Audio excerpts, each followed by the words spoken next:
जय श्री राम। दोस्तों, मिट्टी का प्रभाव बहुत महत्व होता है।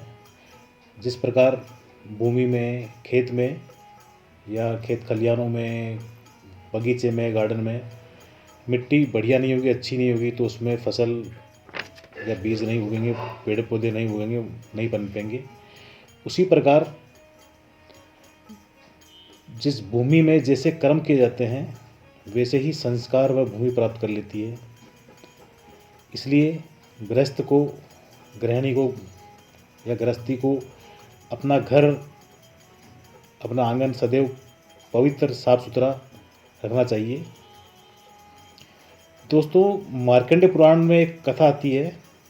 प्रभु श्री राम जी का और लक्ष्मण जी का संवाद है। मार्कंडेय पुराण में एक कथा आती है। राम लक्ष्मण सीता जी जब वन में प्रवास करने के लिए गए थे, तो मार्ग में एक स्थान पर लक्ष्मण जी का मन कुभाव से भर गया था।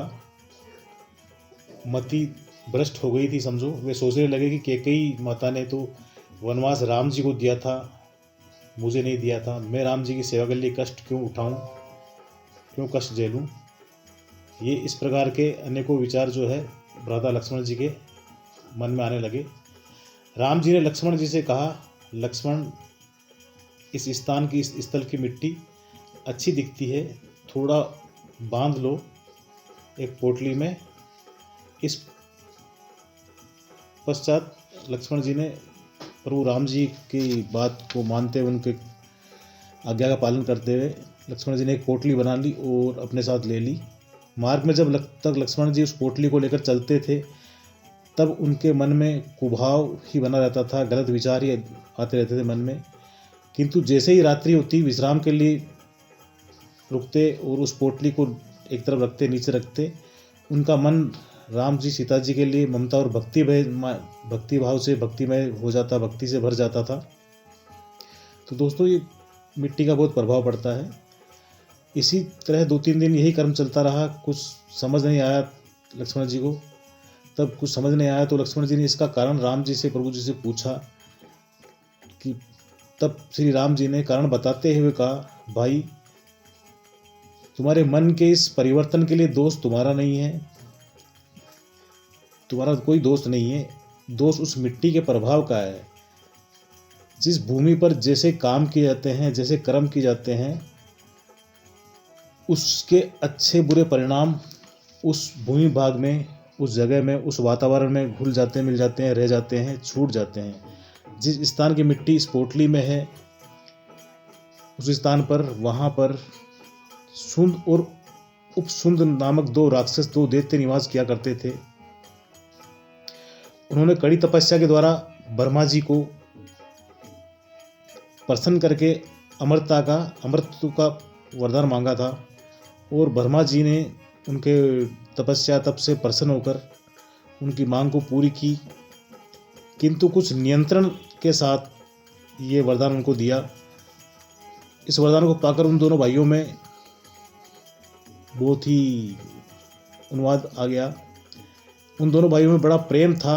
अतः उन्होंने कहा कि हमारी मृत्यु केवल आपसी विग्रह से ही हो सकती है, हमें कोई मार नहीं सकता, हमें कोई हरा नहीं सकता। ब्रह्मा जी ने वर दिया। वरदान पाकर दोनों ने सोचा कि हम कभी आपस में झगड़ने वाले नहीं हैं, लड़ने वाले हैं, तो हमारा अंत नहीं हो सकता। अमरता के अहंकार में उन दैत्यों ने, उन राक्षसों ने देवों को और जनता को, सभी को सताना शुरू किया, परेशान करना शुरू किया, मारना पीटना, हर प्रकार से परेशान करना, ऋषि मुनियों के आश्रमों को नाश करना, तोड़ना करना शुरू किया। और सभी जब परेशान हो गए, तब सब देवताओं ने ब्रह्मा जी का आश्रय लिया। तो ब्रह्मा जी ने तिलोत्तमा नाम की एक सुंदर और बहुत ही रूपवान अप्सरा का सृजन करके उन दोनों असुरों के पास भेजा। सुंद और उपसुंद ने जब उस सौंदर्यवती अप्सरा को देखा तो कामाद के अंदर वो अंधे हो गए। तुम मेरी हो और तुम मेरी हो, दोनों कहने लगे।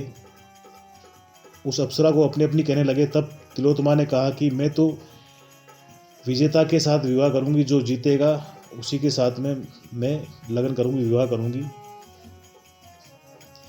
तब दोनों भाइयों ने विजेता बनने के लिए ऐसा घोर युद्ध किया कि दोनों आपस में लड़ के मर गए। वो दोनों असुर जिस स्थान पर झगड़ते हुए मरे थे उसी स्थान की ये मिट्टी है। अतः इस मिट्टी में भी द्वेष, तिरस्कार और वैर का संचन हो गया है। दोस्तों, जिस प्रकार की मिट्टी होती है, जहाँ की मिट्टी होती है, जहाँ अच्छे कर्म होते हैं, अच्छी चीज़ें होती हैं, वहाँ का वातावरण अच्छा होता है और पॉजिटिव एनर्जी होती है, अच्छी ऊर्जा होती है। और जिस स्थान पे, जिस मिट्टी में गलत चीज़ों का निवेश होता है, गलत बीज बोया जाता है जहाँ पर, तो उस स्थान पर उसी प्रकार के फल फूल खिलते हैं। यदि बबूल के बीज बोओगे तो उस पर कांटे ही लगते हैं, और यदि आप मीठे फलों या मीठे आम के वृक्ष लगाओगे, मीठे फलों के वृक्ष लगाओगे, पौधे लगाओगे, तो वो बड़े बड़े होकर वृक्ष बनेंगे, तो उन पर मीठे ही फल लगेंगे। तो दोस्तों, एक छोटी सी ये कथा थी, कहानी के माध्यम से एक संदेश था कि जिस प्रकार की मिट्टी होती है उसका उसी प्रकार प्रभाव होता है। प्रभु राम जी ने लक्ष्मण जी को बड़े प्यार से और स्नेह से, देखो कितने सरल और सादगी से इस प्रसंग के द्वारा उनका मार्गदर्शन किया, और उनकी जो मन में भ्रांतियाँ थी, गलत जो दिमाग में आ रही थी चीज़ें, उन सभी का निवारण किया। तो जय सिया राम, सभी को राम राम। दोस्तों, कैसी लगी छोटी सी कहानी के माध्यम से संवाद? अपनी उपस्थिति छोटे से प्यारे से कमेंट के माध्यम से अवश्य दर्ज कराएं, और जो चैनल पे न्यू है चैनल को सब्सक्राइब अवश्य कर लें। एकदम फ्री है सब्सक्रिप्शन, कोई शुल्क नहीं इसका। जय श्री राम, राधे राधे।